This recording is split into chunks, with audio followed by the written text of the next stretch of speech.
Perkenalkan, nama saya Rizky Bintang Ramadan, biasa dipanggil Bintang. Saya seorang mahasiswa dari Universitas Islam Negeri Dato Karama Palu, jurusan Ekonomi Syariah semester 4 dengan NIM 235120018. Pada kesempatan kali ini, izinkan saya membawakan sedikit informasi atau pembahasan mengenai inflasi dan stabilitas harga.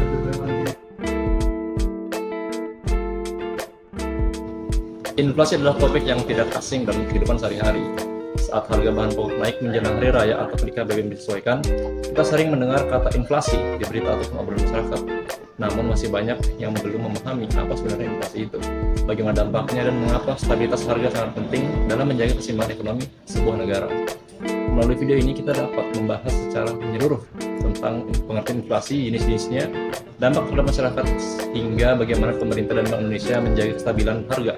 Dengan pemahaman ini, kita diharapkan lebih bijak dalam menyikapi perubahan ekonomi dan berkontribusi menjaga daya beli serta kestabilan ekonomi nasional. Pertama-tama kita harus tahu dulu apa itu pengertian dari inflasi dan cara pengukurannya. Inflasi didefinisikan sebagai kenaikan harga barang dan jasa dan terus-menerus dalam jangka waktu tertentu. Jika hanya satu atau dua harga barang yang naik, itu belum disebut sebagai inflasi. Inflasi terjadi saat kenaikan harga terjadi hampir di semua sektor, dari makanan, pakaian, hingga jasa pendidikan atau transportasi. Dalam skala makro, inflasi bisa menjadi indikator bahwa ada tekanan pada keseimbangan dan permintaan dan penawaran barang atau jasa. Untuk mengukur inflasi, Badan Pusat Statistik atau BPS menggunakan Indeks Harga Konsumen atau IHK. IHK mencerminkan perubahan harga dari sekumpulan barang dan jasa yang dikonsumsi rumah tangga. Dari perhitungan ini diperoleh persentase inflasi bulanan, tahunan, dan tahun kalender. Angka inflasi yang terlalu tinggi atau terlalu rendah sama-sama menjadi perhatian karena dapat mengganggu kestabilan ekonomi. Berikutnya jenis-jenis inflasi. Inflasi dapat diklasifikasikan berdasarkan penyebab dan tingkat keparahannya. Berdasarkan penyebabnya terdapat 3 jenis utama. Yang pertama itu ada demand pull inflation atau karena permintaan yang meningkat secara tiba-tiba. Berikutnya ada cost push inflation karena kenaikan biaya produk, dan ada inflasi struktural karena ketidakefisienan dalam sistem distribusi atau produksi. Ketiga dapat terjadi secara bersamaan dan saling mempengaruhi satu sama lain. Terus dari tingkat keparahannya, inflasi dibagi menjadi 4. Yang pertama ada inflasi ringan, di bawah 10% per tahun. Sedang itu kurang lebih 10-30%. Berat 30-100%. Dan hyperinflasi, itu berada di atas 100%. Hyperinflasi merupakan kondisi paling berbahaya seperti yang pernah terjadi di Zimbabwe dan Jerman pasca Perang Dunia I, di mana uang menjadi tidak bernilai dan ekonomi runtuh. Oleh karena itu, pengendalian inflasi sangat penting agar tidak membebani masyarakat. Indonesia juga pernah mengalami hyperinflasi sebesar 600% pada tahun 1965. Selanjutnya, dampak inflasi. Inflasi memberikan berbagai dampak, baik secara ekonomi maupun sosial. Dampak negatif yang paling dirasakan adalah menurunnya daya beli masyarakat. Ketika harga barang naik namun pendapatan tidak ikut meningkat, masyarakat kesulitan memenuhi kebutuhan sehari-hari. Selain itu, inflasi yang tidak stabil menciptakan ketidakpastian bagi dunia usaha dan investor, yang pada akhirnya bisa memperlambat pertumbuhan ekonomi. Namun demikian, inflasi dapat dalam jumlah yang moderat justru dianggap sehat dalam suatu perekonomian. Inflasi yang terjaga bisa mendorong pelaku usaha meningkatkan produksi dan menciptakan lapangan kerja. Bank sentral di banyak negara bahkan menetapkan target inflasi tahunan untuk menjaga keseimbangan pertumbuhan ekonomi dan stabilitas harga.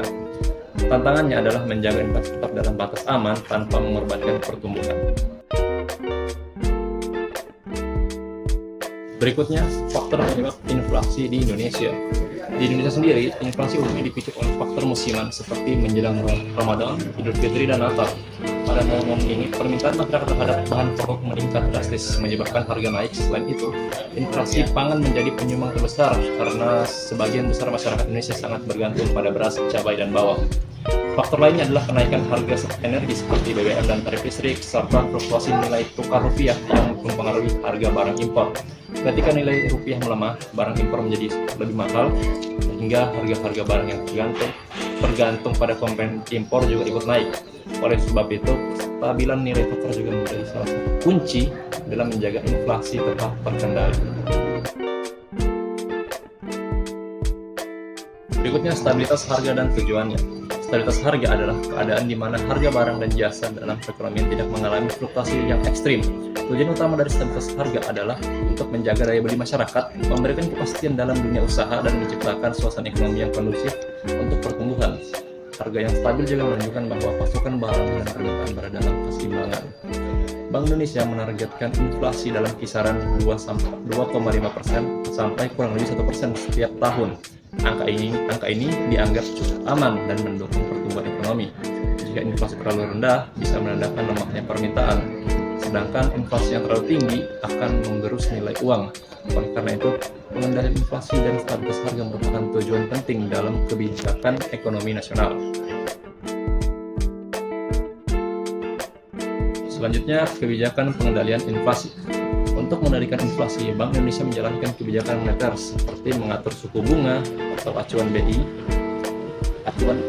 rate, melakukan operasi pasar terbuka, dan mengelola jumlah uang yang beredar di masyarakat. Bank Indonesia juga melakukan intervensi di pasar valuta asing untuk menjaga kestabilan rupiah terhadap mata uang asing, karena nilai tukar yang stabil membantu menekan inflasi impor. Pemerintah melalui kebijakan fiskal terus menjaga inflasi dengan memberikan subsidi, menggelarkan operasi pasar murah, serta menjaga kelancaran distribusi barang. Kementerian Perdagangan, Kementerian Pertanian, dan Bulog menjadi ujung tombak dalam menjaga stok dan distribusi pangan. Selain itu, pemerintah membentuk TPIP dan TPID untuk memastikan pengendalian inflasi di tingkat pusat dan daerah berjalan efektif dan responsif terhadap dinamika pasar. Sebagai kesimpulan, inflasi adalah bagian dari dinamika ekonomi yang tidak bisa dihindari, namun harus dikelola dengan baik. Stabilitas harga menjadi kunci agar masyarakat tetap mampu memenuhi kebutuhan dan pelaku usaha bisa memproduksi tanpa gangguan. Peran pemerintah dan Bank Indonesia dan masyarakat sendiri sangat penting dalam menjaga keseimbangan ini. Dengan memahami inflasi dan dampaknya, kita bisa menjadi warga negara yang lebih bijak, dan sadar ekonomi. Mari kita dukung kebijakan dan menjaga kestabilan harga, dan ikut serta dalam membangun ekonomi yang adil dan berkelanjutan. Terima kasih telah menyimak video ini, semoga bermanfaat. Saya Rizky Bintang Ramadan, saya pamit undur diri. Assalamualaikum warahmatullahi wabarakatuh. Terima kasih.